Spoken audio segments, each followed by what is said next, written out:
Welcome to the Dub Sports Podcast.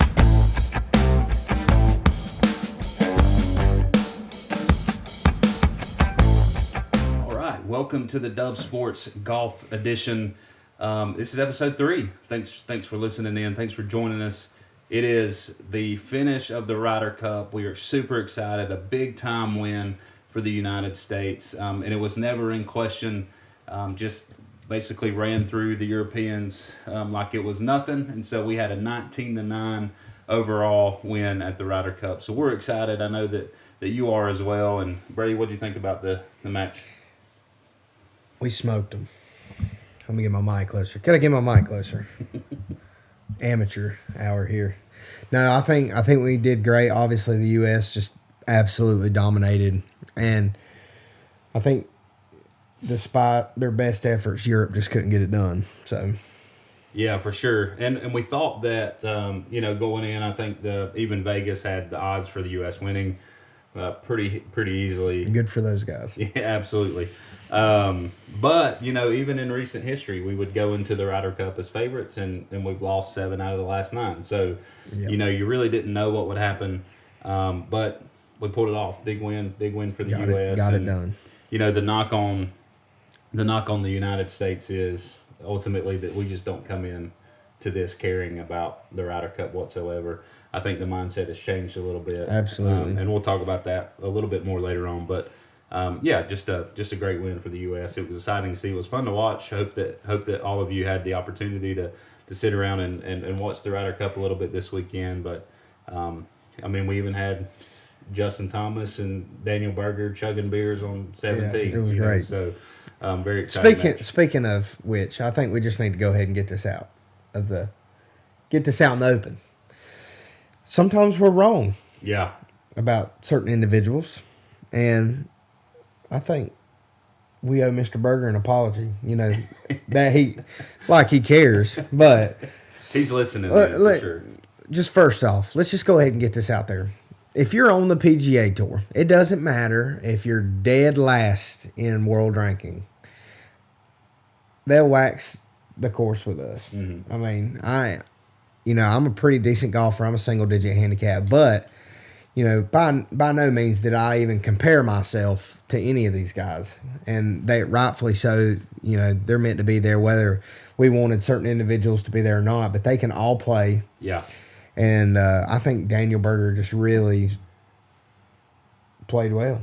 He did. He had a good weekend, and of course, we still wanted Kevin Kisner to be on the team, but for sure. But no, he played well, and I think he had a lot to prove, and I think he proved us all wrong. He stepped up, and, we're men about things, so we'll admit when we mess up or say things that. Like I said, the last episode, we might not know anything. This is just face value, our opinions. Yeah. So yeah, well, and it was frustrating. We talked about last time. It was frustrating that these pairings are coming out late, and really we wanted to get you more content about this weekend, and just weren't able to. Just with the pairings coming out late, we played a golf tournament ourselves, as you saw. We sucked.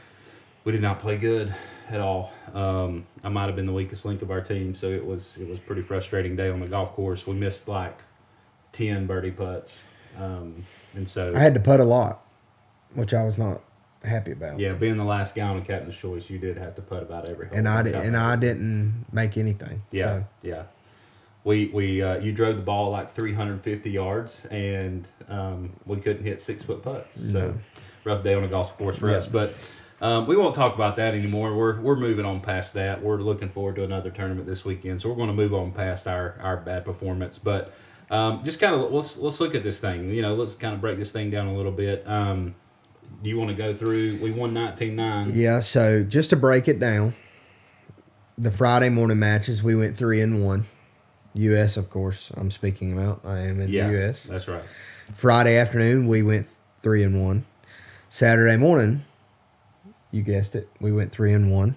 Saturday afternoon, we went 2-2, so picked up some losses there. Yeah. And then, so we were 11-5 going into Sunday, and so we knew that if we could dominate the first couple matches, then it was over with. And so, and then we went 8-4 in the individual matches, which puts it at 19-9. So, yeah, big time. That was a big win for us. So, who do you think? Let's kind of just break it down, even on an individual level, U.S. and Europe both. But who do you think played the best on the U.S. team this week? I mean, you have to give it to either DJ or Colin. Yeah. Which, granted, for the matches at least, they were playing together for the most part. Yeah. But they got it done. They won every match, or at least DJ won every match. He won 5 matches, so he won all. He won Friday morning, evening, Saturday morning and evening, and then he won his individual match. Colin tied in his individual matches, but outside of that, he won as well. So he's a mention there. I think they both played outstanding. DJ just really got it done. So it wasn't even close for him most of the time. No, it wasn't. DJ was impressive. I mean, just he had come into this playing some poor golf to his standards, and we would both agree on if DJ's playing at his best, he's the best in the world. Yeah. John Rahm is obviously right there with him, who played well for the European team, but DJ was just really good, and we haven't seen that out of him most of this golf season. So we weren't sure how he would play going into it, but he played great. Colin Morikawa, again, being teamed up with DJ, he played well. They complemented each other very well. Oh, absolutely. Which that was a great pairing for me, but at the end of the day, Colin Morikawa, he only had the tie to win the Ryder Cup anyway. Good for TaylorMade. Team TaylorMade was showing out for sure. Yeah. What about for the Europe team? I mean, Rahm, I think there's no surprise there. I think we both kind of predicted that he was going to be their key player, and I think they definitely threw him a couple matches early on. I think there was I can pull it up. I think there was a match or two that he had to play like some randoms, but he won his first couple matches. He did, however, lose. He did lose, and we'll get into that. Let's wait on that because that'll be a good couple minutes there. But I thought Rahm played the best on the European team.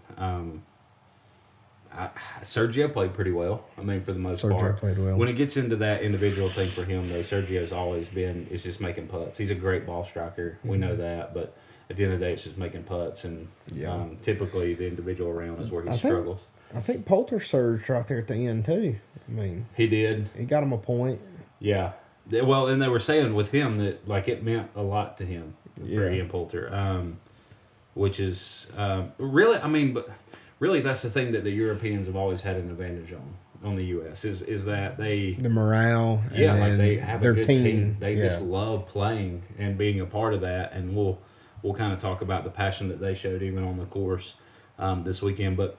Before we do that, let's get into what about the worst? Like who played the worst on the U.S. team? I know that everybody played pretty well. I mean, I think Steve I think Stricker did a good job. There were a few ties.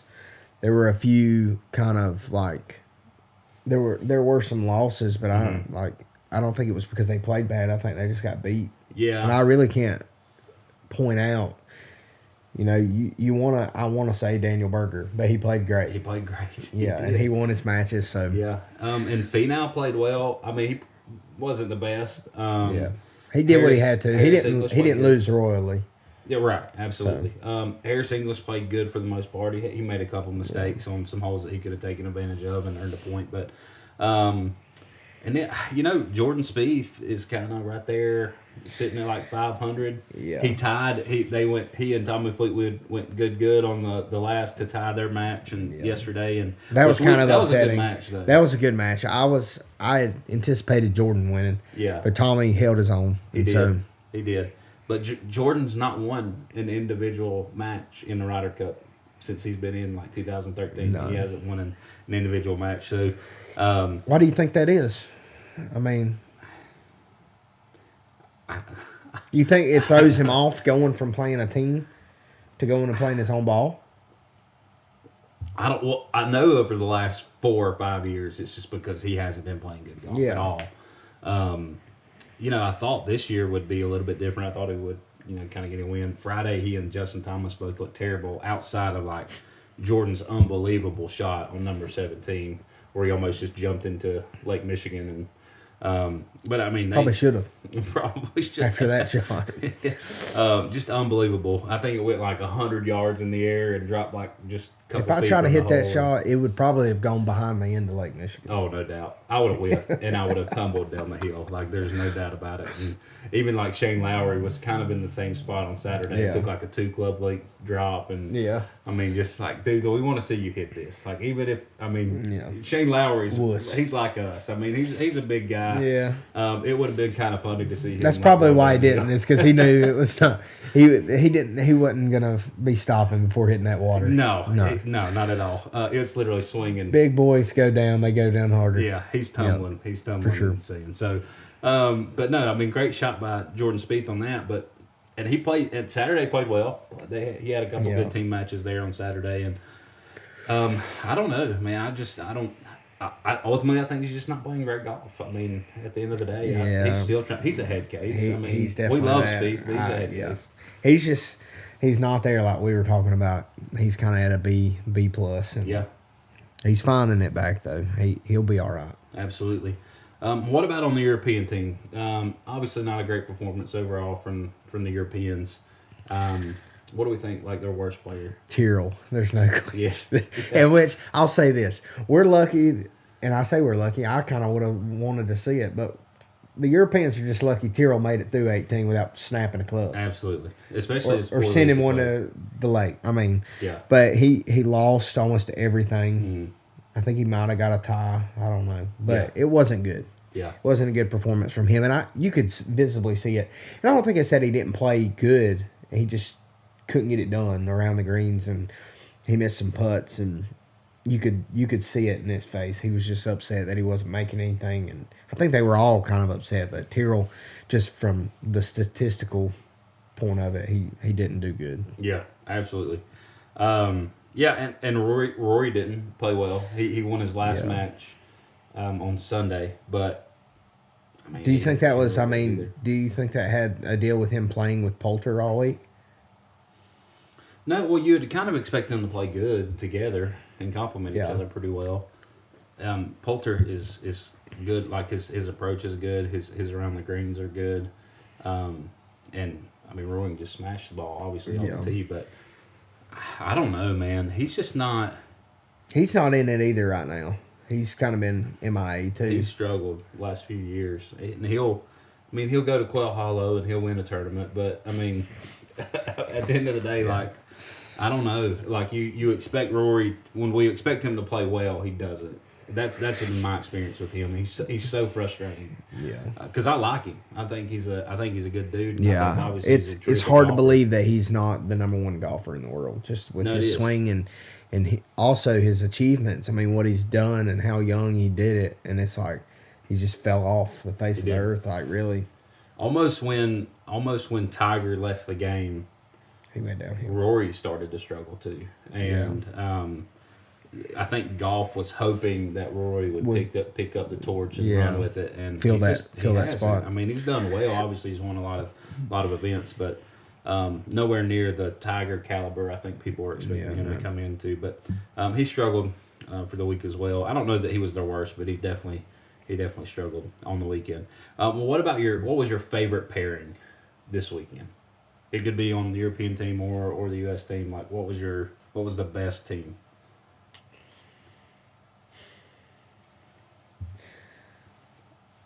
I don't know. I don't know about the pairing, but I'll tell you the match that I liked the best was the Scotty Scheffler and John Rahm. Yeah. Well, I had no idea what to expect with that to happen, but Scotty wore him out. Yeah, he did. Yeah. 4-3, right? So, I'm trying to. yeah, I mean, that was huge. And I was about to ask you the surprise of the weekend, and that might be it. I mean, we expect Scotty. We both like Scotty Scheffler. He's a phenomenal player. He's kind of goofy. Like his swing's goofy, and it's just like he looks like the average Joe, but dude can play. Yeah, he's really good, and he's really good in match play. Yeah. Even at the match play in the middle of the season this year, like Scotty was there kind of toward the end, and I think got beat by Billy Horschel in the semis. But yeah, Scotty played great, and then we expect John Rahm to win that match anyway. So like, Americans win 18-10, no big deal. We still have it in the bag going into Sunday. But, however, like, Scotty having that win early was just like, it's over. Like, it's not even close. We're not even going to have to wait long. Like, it's done. going to happen, yeah. And he just played great. I think a good one to mention, too, that I totally forgot about was Harris English and Tony Finau beat Rory and Shane Friday afternoon, and that was massive as well. That was big. And so that was great. Yeah, because we kind of go into that 10-6 lead into Sunday, which the Europeans have come back from in the past. Yeah. And so I think 11-5. Well, that's what we did, but like if we would have lost that match, it would for have sure. been 10-6, and Europeans have come back in that in the past. But that was huge for us. I think having 11-5, that pretty much took the wind out of their sails, and it was kind of over after that. But yeah, I mean, great, just a great weekend. The overall. Bryson Scotty matchup against Fleetwood and Hovland was great. I mean, they won obviously, but they had a good chemistry together. Absolutely. So, Bryson, Brooks, both played well for all weekend long. I would have liked to see them together. I wanted to see it happen, nice. But it would have been nice. We got the job done. Yeah. I don't know how it would have worked at the end of it, but I don't know how that match would have turned out, and I don't know who they would have played, but I would have liked to see that match happen for sure. I think it would have been good. It would have been fun to watch, and I think they would have performed pretty well. All right, well, yeah, just a great weekend of golf, great win from the U.S. We're looking at the future now. Does this change the mindset for U.S. Ryder Cup golf? Ultimately, like we said earlier, the mindset is the U.S. we just don't care like the Europeans do. Yeah. Does this change the mindset for us? It should. Yeah. I see like who it really we're looking at right here is Brooks.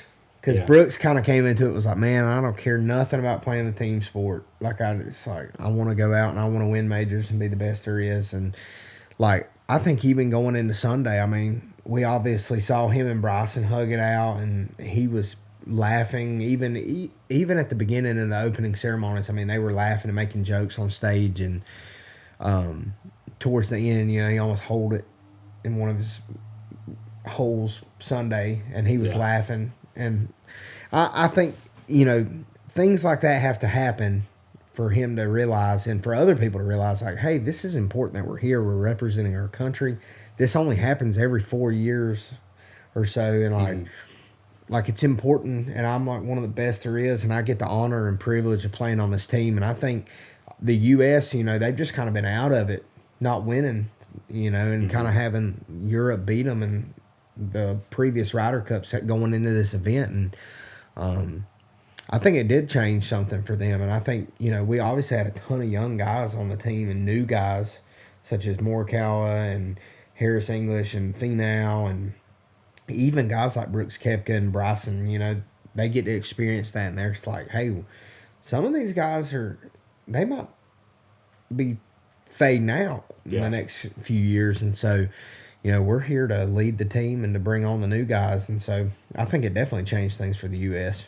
Yeah, absolutely. And you had new guys. This is their first Ryder Cup experience. I think you had Hovland.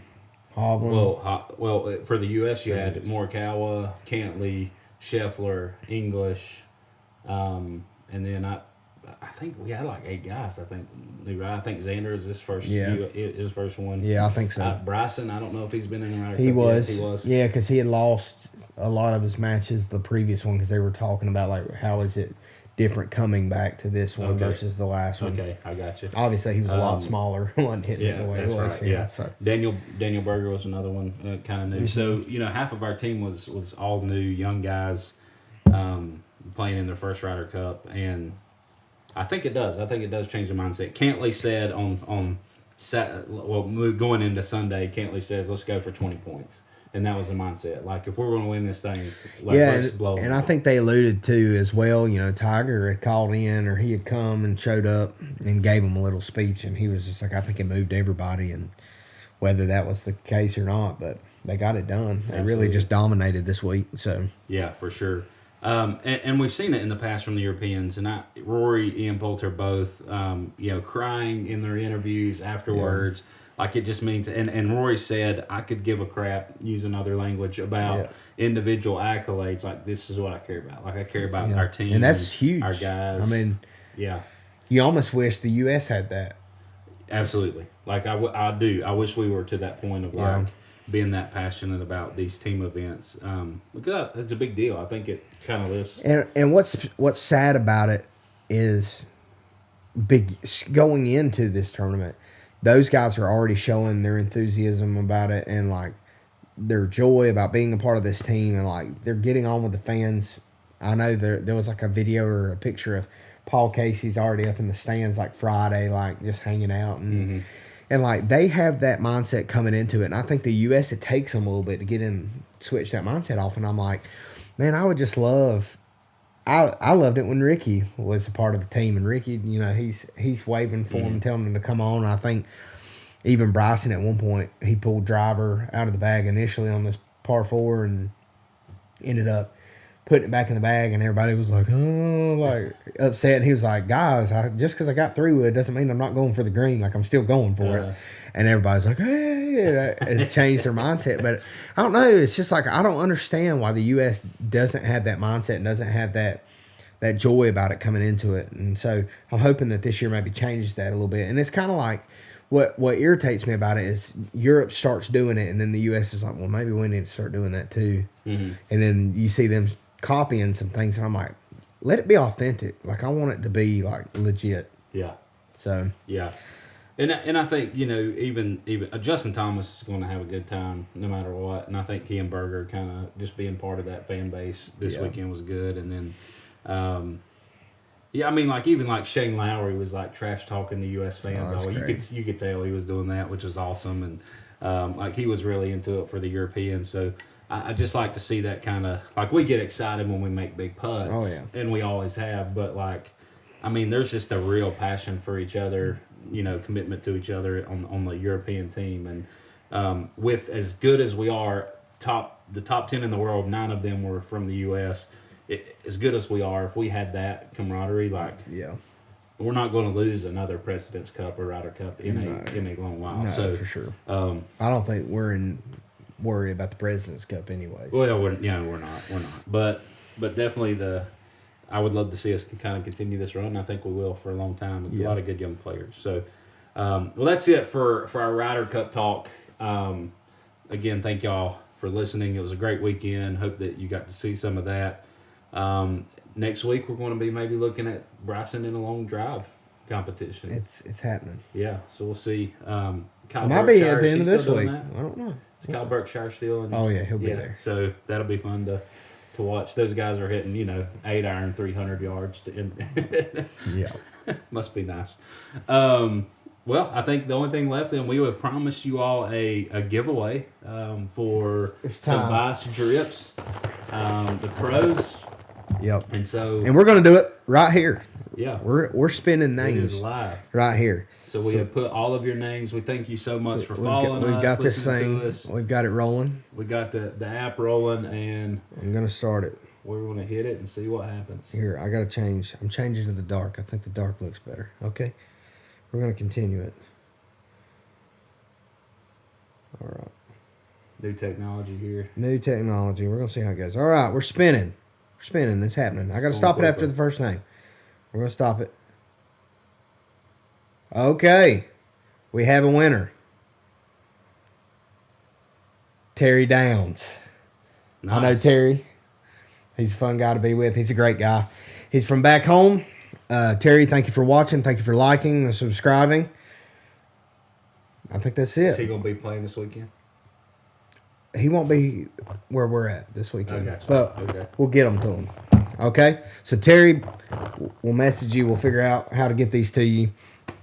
There is a special thing about this giveaway, though, because I decided we're going to do another one.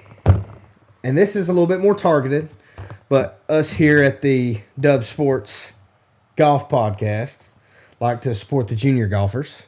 And I know that there's a certain individual that really has been looking for these balls, and they have been sold out online for a long time. Our Walmart, for some reason, is selling these. And so I picked up another set, And these are going to go to Katie Francis. And so me and her dad, TJ, are good friends. Katie just started playing middle school golf, and she's really just all about it. She puts in the work. I see videos all the time of her swinging and practicing. Yeah. Her dad's known to chase a couple course records, and so I'm hoping that maybe she'll get to that point as well. She probably won't live up to that CR nickname, but Yeah, I think she might be better than her dad already. But we'll see. You But showed anyway, me some videos, and she already has a better swing than I do. well, so she's putting in the work. pretty good. She's putting in the work. Yeah, So, pretty Katie, these are for you. I'll get with your dad, and thank you for watching as well. Yeah, I think that's all. it. I think that's Is it. that it? That's it. Well, again, thank you so much for listening. Hey, Katie's her name, right? Katie. Just want to remind you, no matter what it is, what you're doing, we see Katie obviously in her videos and her golf swing videos. She's doing a great job. She's putting in the work. She's getting better. She's going out and she's getting that dub. So make sure that you go out and do the same thing every single day. See y'all. Have a good week.